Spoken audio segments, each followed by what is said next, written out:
ब्रह्मा, विष्णु और महेश, इन तीनों की जो देवियां हैं, ब्रह्माणी, लक्ष्मी और पार्वती। थोड़ा ध्यान लगाकर सुनना। हरतालिका तीज शिव महापुराण की कथा ही नहीं, आप जो तीज करते हो, हरियाली करो चाहे सातुड़ी करो, उस तीज की महत्वता क्या है, इस हिंगोली की शिव महापुराण की कथा में अपने को समझना है कि उसकी मूल तत्वता, उसकी महत्वता है क्या, उसका महत्व क्या है।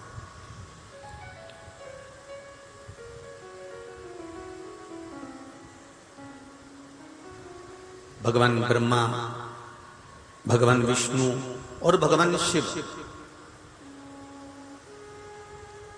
इन तीनों की जो अर्धांगिनियां, ब्रह्माणी, लक्ष्मी और पार्वती, इन तीनों ने तप कर कर, साधना कर कर ब्रह्मदेव को, भगवान विष्णु को और भगवान शंकर को प्राप्त किया।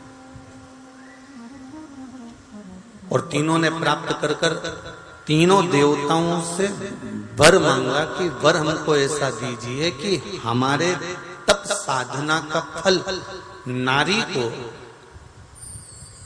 तीज के दिन प्राप्त हो जाए। अब देखिए जरा, एक ही व्रत से, एक ही उपवास से उसको संपूर्ण तप साधना का फल प्राप्त हो रहा है, संपूर्ण तप साधना का फल उसको मिल रहा है मात्र एक व्रत से। केवल एक व्रत कर रहे हैं और संपूर्ण तप साधना का फल उसको प्राप्त हो रहा है।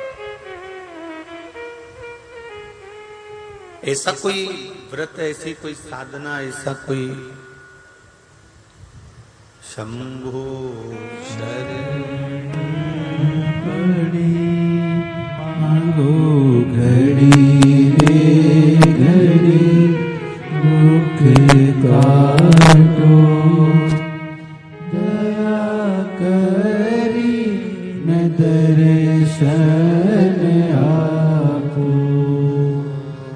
शंभो शरण घड़ी मांगो घड़ी रे घड़ी दुख काटो, दया करी न दर्शन आपो, दया करी न दर्शन आपो।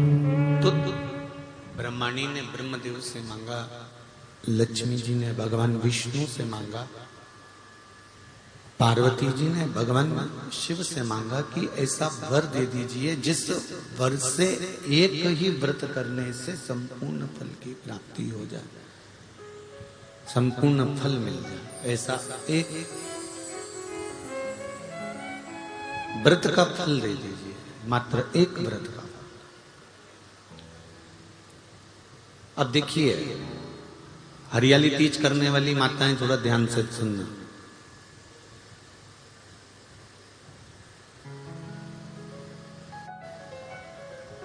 हरियाली तीज जब माताएं करती हैं तो एक हरियाली तीज, एक गणगौर की तीज,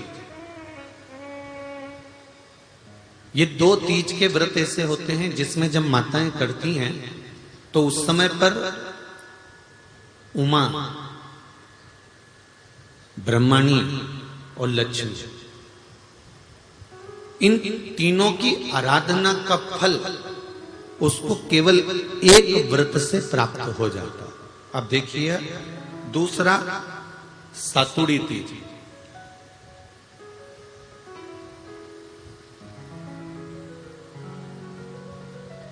इसमें उमा और महेश्वर, उमा और महेश,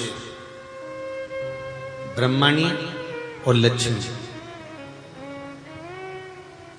इन चार के व्रत तप का फल एक साथ सातुड़ी तीज के दिन प्राप्त हो जाता।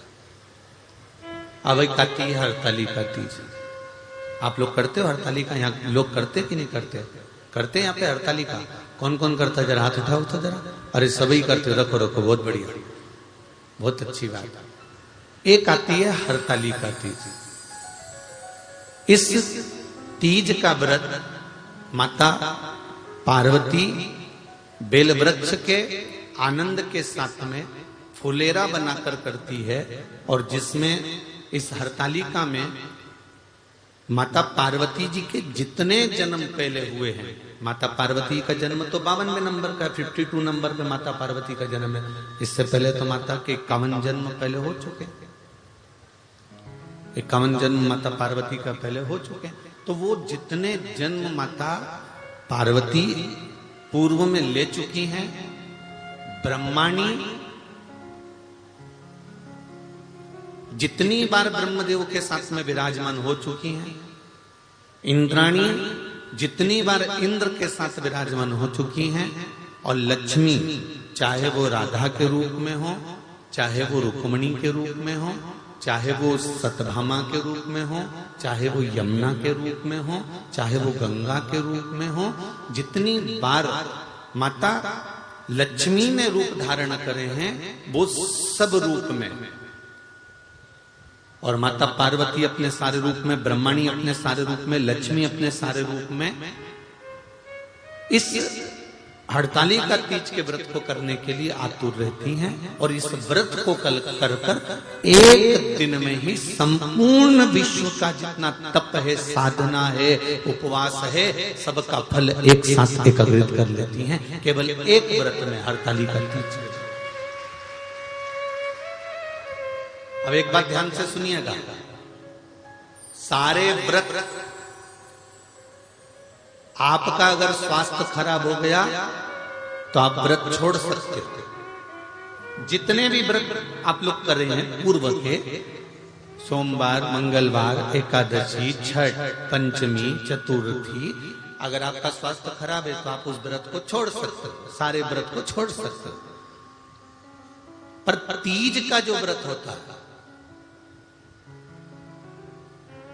हरतालिका जो व्रत होता है, ये व्रत एक बार लेने के बाद जब प्राण छूटते हैं तभी ये व्रत समाप्त होता है, अन्यथा बीच में ये व्रत समाप्त नहीं है।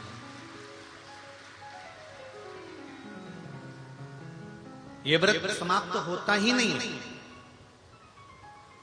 अगर शरीर से नहीं बनता कि अब हमारी अवस्था हो गई, अब शरीर से नहीं बन रहा है, तो भले एक पहर की पूजन कर कर, एक पहर का नियम धारण कर कर, एक पहर का स्मरण कर कर, एक पहर का पूजन व्रत धारण करो, और उसके बाद में भले आप थोड़ा सा जो भी आपको लेना है वो कर लो, पर इस व्रत को करना ही पड़ता है। इस व्रत का नियम ही यही है। इस व्रत की